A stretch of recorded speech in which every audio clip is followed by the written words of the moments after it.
everybody, my name's Dr. Ellie Atkins and I'm a clinical psychologist at St George's Hospital in London. I wrote some webinars last week, but they were really long, and what I wanted to do this week was do some short ones that are really accessible for NHS staff, given that there's quite a lot on your mind at the moment and you might not have a lot of time. So this is a series of 3-minute webinars that I hope will be useful as you navigate through this crisis, thinking about your well-being. So the first question really is, why should we bother to even think about our well-being and think about staff support in the midst of worrying about whether we have enough ventilators and whether we know how to use the syringe drivers and all of those other things. And I think that when we talk about mental health or well-being generally, it's either seen as something that's really fluffy or not for everyone, or just a kind of add-on that's not really important. We also know that the situation we currently find ourselves in as NHS staff is testing everybody right to their limits. Everybody's having to do different things, their jobs have changed a lot, the pressure is mounting, and in that context it's quite difficult to think about why should we bother to think about the stuff I'm talking about today. But what we know from the evidence is that paying attention to our well-being or to our mental health is absolutely vital. We know that if you do that, you do a better job. And I think that there are going to be lots of times coming up for us, they might already be coming up or we might be anticipating them, where things are going to be really challenging, and therefore we owe it to ourselves to look after ourselves in order that we can just get through this, that we can perform our roles. We owe it to our families because they need us too, and we need them. And we owe it to our patients. If we want to do the best job, we do have to pay a little bit of attention to our well-being. This is not going to be, I hope, too fluffy. I'm talking about evidence-based stuff. These guides are very quick and simple and just give you a few ideas about how you get through this tough time that we find ourselves in. So let's think about why it's worth doing that. Well, I think that when we start to think about these things, we can get in touch with why you wanted to be working in the NHS in the first place. And for me, that's really important because we are going to face some challenges where the care that we're giving is the best possible care we could give to patients at this time, but might be different from the care that we might give at a non-COVID time. And therefore, getting in touch with why we wanted to do this in the first place is what's going to get us through when things are quite different. Also, we know that if we think about well-being, that actually gives us time to think. What we know about mental health and well-being is we want to be using the front bit of our brain, our frontal cortex, because that's where the thinking, the planning, the drawing together the evidence, the drawing together the experience we have from practice comes from. And if we're really stressed out, we're not using that bit. Also, I think we all know that we are heading for something that's going to be very challenging, and already we're in that, and there's more challenges to come. And what I really want for you all is just to come out the other side of this intact, to be kind of well enough to get through this and then come out the other side. And therefore, I think if you can manage your stress and anxiety as it arises, it's never going to engulf you. And I think if you do that, then you have more resources to cope with whatever life throws at you and whatever work in the NHS throws at you.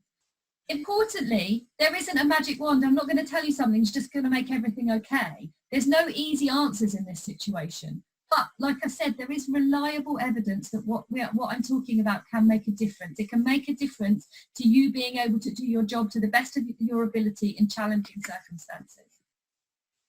So I know that a lot of people are going to feel like they don't have the time and the energy for this. This is an extra thing when they're really worrying about how competent they are at doing the jobs that they're doing, where they're worrying about saving people's lives.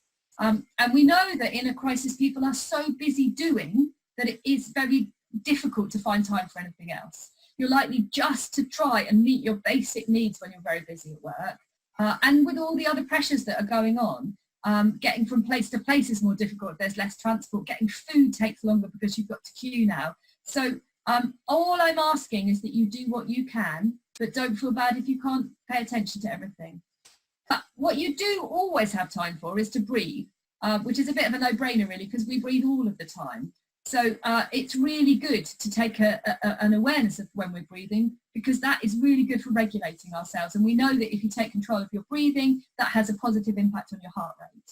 And we also know that if you take the odd, more mindful breath, for example, when you're on the loo, when you're getting something out of a cupboard, when you're sitting down before you start filling out some paperwork, that kind of thing, just taking a breath. That all I mean by that is breathing in and breathing out. Just taking that second to do that. And the other thing that you do have time for is just to acknowledge how you're feeling. Wow, I'm really overwhelmed today. That's the level I'm talking about. That might be all you can do, but that's enough. There's a lot of really good evidence that just naming how you're feeling makes a difference. So with that in mind, here are some things that you can do. Just keep a check on yourself, monitor how you're doing. Even if you're not really good at the feeling stuff or you don't believe in any of this stuff, you can usually tell when your heart is beating fast. You usually know when you're in a level of high arousal. So notice that. Oh, look, I'm feeling like that woman was talking about on the webinar. Notice when things feel harder and when they feel easier. And when they do feel harder, just practice riding the waves. You've only got to hang in there until things feel better. You don't have to make yourself feel okay. You've just got to get through that hard bit. But also remember, it's okay to find things hard, and they might not be the things you expected to find hard. It might be different things that hit you, or it comes a bit out of the blue, or it might be exactly the things you thought would be difficult are really difficult. That's okay. We're in a situation where there are a lot of hard things to deal with. It's also, though, okay to be okay. If you're not struggling, if you feel like you're managing okay, then that's good too. So don't feel like there's a certain way you're supposed to be in this. If you can, find a way to brain dump. What I'm talking about by this is getting some of the stuff out of your head. It could be writing, it could be blogging. I'm keeping a diary, and every day I'm just typing a few extra words into it. That helps me to process. Take a deep breath when you can. We know, like I said, that helps your physical arousal. And then find a strategy if you're struggling. So, write a journal, go for a run, do a yoga class, do a brief mindfulness strategy. Find something that helps you just to manage the feelings. And there are lots more places that you can find support. And here are some of them. I've written some longer webinars that you can watch if you're interested. There's lots of information on the NHS site, and lots of mental health charities have information out there. Also, your trust is very likely to have some wellbeing information on their staff support pages or on their special COVID pages, so look out for that as well. Thank you for listening.